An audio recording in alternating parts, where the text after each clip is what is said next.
A warm welcome to all of you in masterbabu.com. Today we shall start new topic gravitation, which is very important chapter of class 9 subject science. Under this chapter we shall discuss following 6 topics. First we shall discuss gravitation, then universal law of gravitation, free fall, force of the gravitation of the earth, that is also called gravity, then acceleration due to gravity, and finally we shall discuss mass and weight. In this very first video, I shall discuss the first two topics, that is gravitation and universal law of gravitation. We have learned about the motion of object and force as the cause of motion. A force is needed to change the speed or the direction of motion of an object. We always observe that an object dropped from a height falls towards the earth.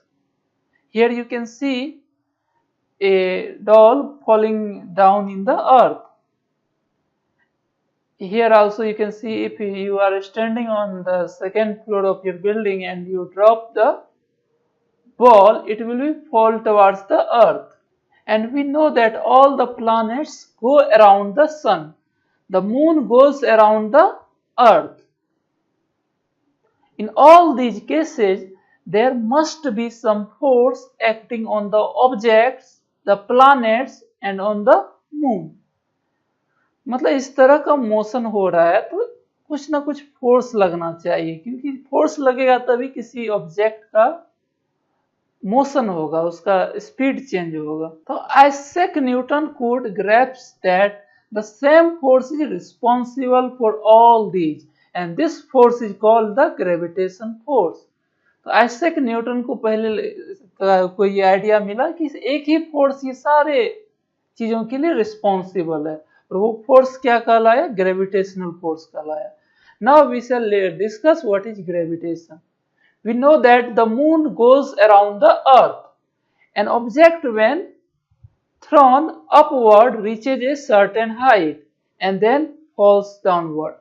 किसी object को यदि ऊपर फेंकेंगे तो वो ऊपर जाएगा और फिर वहां पर एक मैक्सिमम हाइट पहुंच करके फिर से वो नीचे आ जाएगा. और it is said that when Newton was sitting under a tree an apple fell on him. मतलब ऐसा माना जाता है कि न्यूटन एक समय एक पेड़ के नीचे था और एप्पल का पेड़ था और ऊपर से एप्पल उसके ऊपर गिरा. The fall of the Apple made Newton start thinking. और उसके ऊपर एप्पल गिरा तो वो सोचने लगा कि एप्पल आखिरकार क्यों नीचे की तरफ ही गिरा. तो यहाँ आप देख रहे हैं एप्पल उसके सर पे गिरा और वो सोचने लगा कि, तो फिर लगा कि there is something called gravity. He thought that if the earth can attract an apple can it not attract the moon. तो सोचा कि यदि एप्पल को अर्थ अपनी तरफ अट्रैक्ट कर सकता है तभी तो एप्पल मेरे ऊपर आकर के गिरा है, तो क्या यह मून को अट्रैक्ट नहीं कर सकता है? ऐसा उसके दिमाग में आइडिया आया. Is the force the same in both cases. क्या फोर्स सेम ही होगा दोनों के केस में? एक ही नेचर का फोर्स होगा या अलग अलग फोर्स होगा? He conjectured that the same type of force is responsible in the both the cases. He argued that every point of its orbit, each point of its orbit, the moon falls towards the earth instead of going off in a straight line. और बाद में वो क्या discuss किया कि orbit में moon जो चक्कर लगाता है अर्थ के, तो हर एक पॉइंट पे वो अर्थ की तरफ उस पर फोर्स लगता है और इस कारण से वो स्ट्रेट लाइन में मोशन नहीं करता है बल्कि एक सर्कुलर मोशन में चलता है. तो इसको हम लोग डिस्कस एक एक्टिविटी के थ्रू समझेंगे. ये पिछले चैप्टर में भी आप ये एक्टिविटी देखे होंगे. So it must be attracted by the earth but we do not really see the moon falling towards the earth. इसीलिए हम लोग क्या देखते हैं कि मून जो है अर्थ की तरफ अट्रैक्ट नहीं होता, मतलब उसकी तरफ जाता नहीं, गिरता नहीं है, बल्कि एक सर्कुलर मोशन में जाता है. तो इसको हम एक एक्टिविटी जो कि अभी डिस्कस करेंगे, पहले भी हम लोग डिस्कस किए थे, उसके थ्रू समझेंगे. Take a piece of thread. एक धागा में पत्थर बांधना है. Tie a small stone at the end, hold the other end of the thread and whirl it around as shown in the figure. तो एक पत्थर को रस्सी से बांध करके उसको चारों ओर रिवॉल्व करना है. Note the motion of the stone, release the thread. क्या देखेंगे? वो सर्कुलर मोशन में चल रहा है और जो ही हम थ्रेड को छोड़ेंगे तो क्या होगा? Again note the direction of motion of the stone before the thread is release. The stone move in a circular path with a certain speed and changes direction at every point. Release से पहले क्या होगा? वो circular motion में चलेगा, circular path में वो चलेगा, और उसका मोशन का डायरेक्शन हर एक इंस्टेंट पे क्या होगा? चेंज होगा. At every point the direction of motion will be change and it will be move with constant speed. Now the change in the direction involves change in the velocity or acceleration. अब direction change होगा speed का, तो क्या होगा? उसके कारण velocity में change होगा, और वेलोसिटी में चेंज आएगा तो क्या होगा? एक्सेलरेशन होगा. अब एक्सेलरेशन है तो उसके लिए कुछ ना कुछ फोर्स लगेगा. The force that causes this acceleration and keeps the body moving along the circular path is acting towards the centre. तो यहाँ पर इस स्टोन को जो है सर्कुलर पाथ में जो मूव करा रहा है यहाँ पे, तो उसके लिए सेंटर की तरफ ये फोर्स लग रहा है. ये रस्सी में एक टेंशन फोर्स लगता है, इसका डायरेक्शन यहाँ पे यदि पत्थर है तो ये भी सेंटर की तरफ फोर्स लगेगा. तो हर एक इंस्टेंट फोर्स जो है इस पत्थर पे किधर लगेगा? स्टोन पे, towards the centre. And this force is called centripetal force. Centripetal का मतलब क्या होता है? Centre seeking force. जो सेंटर की तरफ लगेगा उसको क्या बोलेंगे? Centripetal force. तो कोई भी सर्कुलर मोशन होने के लिए हमको क्या चाहिए? सेंट्रीपिटल फोर्स चाहिए. तो यहाँ पर सेंट्रीपिटल फोर्स कौन लगा रहा है? ये स्ट्रिंग लगा रहा है इस पत्थर पे सेंटर की तरफ. In the absence of this force the stones flies of along a straight line. This straight line will be tangent to the circular path. यदि सपोज करो यहाँ पे ये स्ट्रिंग को छोड़ देता है या कट कर देता है, तो ये पत्थर यदि इस तरफ मूव कर रहा था तो ये सीधा स्ट्रेट लाइन में इस तरह चला जाएगा. तो ये फोर्स जब तक लगेगा सेंटर की तरफ तब तक ये सर्कुलर मोशन में ट्रेवल करेगा. एक बार यदि फोर्स ये लगना खत्म हो जाएगा तो ये एक स्ट्रेट लाइन में ट्रेवल करेगा, और ये स्ट्रेट लाइन टेंजेंट होगा जिस पॉइंट पे ये फोर्स लगना खत्म होगा. The motion of the moon around the earth is due to centripetal force. The centripetal force is provided by the force of the attraction of the earth.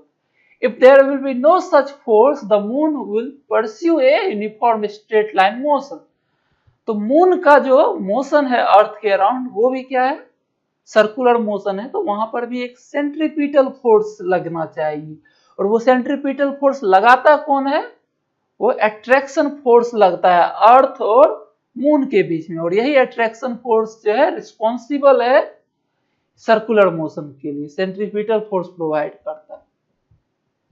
It is seen that a falling apple is attracted towards the earth. Does the apple attracts the earth? If so, we do not see the earth moving towards an apple. एक अभी महत्वपूर्ण question ये है कि attraction का force तो लगता है, एप्पल जो है वो अर्थ की तरफ जाता है, लेकिन क्या एप्पल भी अर्थ को अट्रैक्ट करता है? यदि ऐसा होता है तो हम लोग अर्थ को एप्पल की तरफ मूव करते हुए क्यों नहीं देखते हैं? बहुत ही कॉमन क्वेश्चन है. तो देखते हैं इसका answer. According to third law of motion the apple does attract the earth. Third law of motion क्या बोलता है? Every action has equal and opposite reaction. यदि एप्पल को अर्थ अट्रैक्ट करता है तो एप्पल भी अर्थ को अट्रैक्ट करेगा, और फोर्स उतना ही लगेगा जितना एप्पल को अट्रैक्ट करने में अर्थ फोर्स लगेगा, उतना ही एप्पल जो है वो अर्थ को अपने अट्रैक्ट करने में, अपने और अट्रैक्ट करने में फोर्स लगाएगा. लेकिन हम लोग मोशन इसीलिए नहीं देख पाते हैं because according to the second law of motion for a given force acceleration is inversely proportional to the mass of an object. तो हम लोग जो देखेंगे किसी ऑब्जेक्ट का, क्या देखेंगे? मोशन देखेंगे, और मोशन के लिए क्या चाहिए? एक्सेलरेशन. और न्यूटन्स का सेकेंड लॉ है F is equal to ma. तो एक्सेलरेशन इज इक्वल टू यहां से क्या होगा? F by m. अब गिवन फोर्स के लिए एक्सेलरेशन जो है वो डिपेंड करेगा मास पे. यदि मास ज्यादा रहेगा तो एक्सेलरेशन कम होगा. The mass of an apple is negligibly small compare to that of the earth, so we do not see the earth moving towards the apple. Acceleration is equal to F by m होता है. m का value बहुत कम होगा तो acceleration क्या होगा, बहुत ज्यादा होगा। एप्पल के केस में क्या होगा, एप्पल का मास जो है बहुत कम है तो इसीलिए एक्सेलरेशन क्या होगा, एक्सेलरेशन बहुत ज्यादा होगा। वही अर्थ का बात करें तो अर्थ का मास जो है, मास ऑफ अर्थ बहुत ही ज्यादा होता है तो एक्सेलरेशन क्या होगा, एक्सेलरेशन जो है बहुत ही कम होगा, एक्सेलरेशन बहुत ही कम होगा। तो इस कारण जो है हम लोग अर्थ के मोशन को नहीं देख पाते हैं। और यही आर्गुमेंट को हम लोग एक्सटेंड कर सकते हैं, why the earth does not move towards the moon, क्योंकि मून के रिस्पेक्ट में अर्थ का मास बहुत ज्यादा है तो अर्थ जो है मून के चारों ओर चक्कर नहीं लगाएगा, मून लगाएगा अर्थ के चारों ओर चक्कर। In solar system all the planets go around the sun. By arguing the same way, we can say that there exists a force between the sun and the planet. तो हमारा सौर मंडल जो है, सोलर सिस्टम में जितना भी planet सन के around जाता है, यही प्रिंसिपल पे बेस रहेगा कि उसके बीच में कोई फोर्स लगना चाहिए, तभी वो उस मोशन में है, सर्कुलर मोशन में है, वो ऑर्बिट के अराउंड चक्कर लगा पा रहा है। But all the objects in the universe attract each other. This force of attraction between objects is called gravitational force. तो ये दो ऑब्जेक्ट के बीच जो फोर्स लगेगा उसको क्या बोलेंगे, ग्रेविटेशनल फोर्स बोलेंगे। तो all objects in the universe attract each other. This force of attraction between objects is called the gravitational force. If anybody asks you what is the definition of gravitational force, you have to write like this: all objects in the universe attract each other and this force of attraction is called the gravitational force. Now we shall cover the second important topic, universal law of gravitation. Gravitation का force जो है कुछ rule को follow करता है, उसको क्या बोलेंगे, gravitational law of gravitation, universal law of gravitation. Every object in the universe attract each other with a force which is proportional to the product of their mass and inversely proportional to the square of the distance between them. Universe में कोई भी कितना भी object है वो क्या करता है, आपस में एक दूसरे को अट्रैक्ट करता है और वो अट्रैक्शन फोर्स जो है वो प्रोडक्ट ऑफ देयर मासेज के डायरेक्टली प्रोपोर्शनल और उसके डिस्टेंस, दो ऑब्जेक्ट के बीच के डिस्टेंस के स्क्वायर के इनवर्सली प्रोपोर्शनल होता है। और ये फोर्स जो लगता है उसके बीच के लाइन को यदि ज्वाइन करेंगे, दोनों के सेंटर के लाइन को, तो उसके अलोंग ही ये फोर्स लगता है। The force is along the line joining the centre of two objects. अब सपोज कीजिए दो ऑब्जेक्ट है, उसका मास कैपिटल एम और स्मॉल एम है और उसके बीच का डिस्टेंस डी है, जैसा कि डायग्राम में यहाँ देख रहे हैं, इसके बीच का डिस्टेंस डी है, एक का मास एम और दूसरे का मास स्मॉल एम है। Let the force of attraction between the objects be F. According to universal law of gravitation, the force between the two objects is directly proportional to product of their mass, that is F directly proportional to m into m, capital M into small m, दोनों के mass के multiplication के directly proportional है। And the force between two objects is inversely proportional to the square of the distance between them, और distance के inversely proportional है, D square के inversely proportional है। अब ये दोनों इक्वेशन को कंबाइंड करेंगे तो एक साथ क्या आ जाएगा, F directly proportional to capital M small m by D square. अब प्रोपोर्शनलिटी कांस्टेंट हटाएंगे तो एक कांस्टेंट आ जाएगा कैपिटल G, और यही कांस्टेंट कहलाता है constant of proportionality, is called the universal gravitational constant, और इसका वैल्यू फिक्स होता है। अब इसको यदि क्रॉस वाइज मल्टीप्लाई करेंगे तो क्या देगा, F into D square is equal to G M M, और G का वैल्यू क्या हो जाएगा, F into D square by m into m। अब है the SI unit of G can be obtained by substituting the unit of force, distance and mass.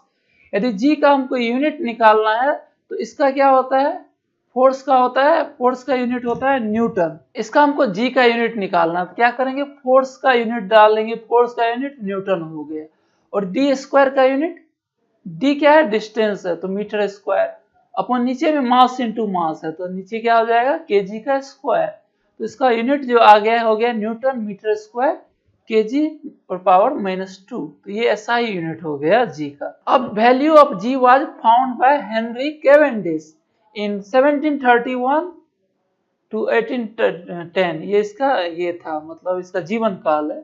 By using a sensitive balance, the accepted value of G is 6.67 into 10 power -11 newton metre square kg पर power -2। तो Cavendish निकाला और उसका value जो है, जो कि सब लोग एक्सेप्ट किया, वो कितना एक्सेप्ट किया जी का वैल्यू 6.67 into 10 पावर -11। तो ये वैल्यू हमको याद रखना है, न्यूमेरिकल में ये वैल्यू यूज किया जाएगा। अब हम लोग क्या सीखे, there exist a force of attraction between any two object, किसी भी दो ऑब्जेक्ट के बीच में फोर्स ऑफ अट्रैक्शन होगा। अब हम लोग अपने या अपने दोस्त के बीच में भी अट्रैक्शन फोर्स निकाल सकते हैं, और उसके निकालने के बाद हम लोग कंक्लूड कर सकते हैं कि ये फोर्स हम लोग एक्सपीरियंस क्यों नहीं करते हैं, क्योंकि यहाँ पे यदि वैल्यू रखेंगे, जी का वैल्यू रखेंगे इतना 10 पावर -11 और मास रखेंगे, तो ओवरऑल जो जी का फोर्स का वैल्यू आएगा वो बहुत कम आएगा, और वो फोर्स के कारण जो एक्सीलरेशन होगा वो बहुत नेग्लिजिबल होगा, इसीलिए हम लोग फोर्स को एक्सपीरियंस नहीं कर पाते हैं।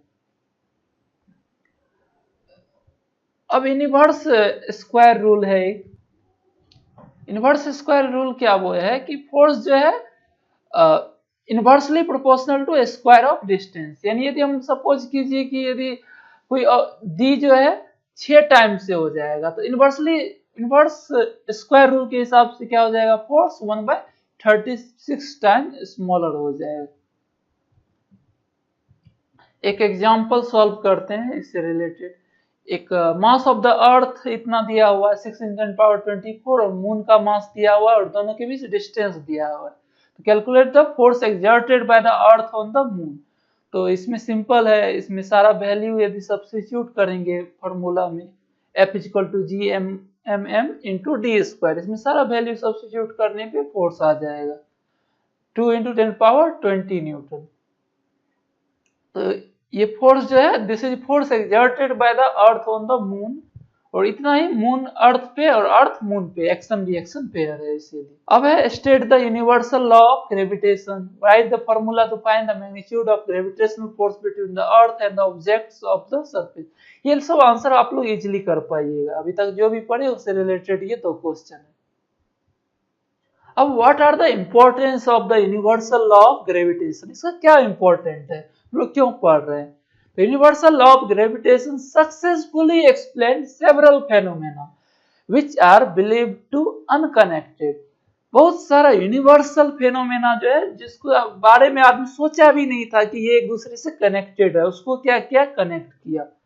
जैसे the force that binds us to the earth, वह कौन सा फोर्स है जो हम लोग को अर्थ से बाइंड करके रखता है। The motion of the moon around the earth, moon का अर्थ के around motion, the motion of the planets around the sun, and the tides due to the moon and the sun. तो ये सारा phenomena जो है वो सब related है किससे, यूनिवर्सल लॉ ऑफ ग्रेविटेशन से। तो इस तरह से हम लोग आज पढ़े क्या है कि ग्रेविटेशन क्या होता है, ग्रेविटेशन फोर्स क्या होता है, हम लोग सीखे what is the law of gravitation. तो नेक्स्ट वीडियो में हम लोग मिलेंगे नेक्स्ट टॉपिक फ्री फॉल के साथ। तब तक के लिए आप सभी को ये वीडियो देखने के लिए धन्यवाद।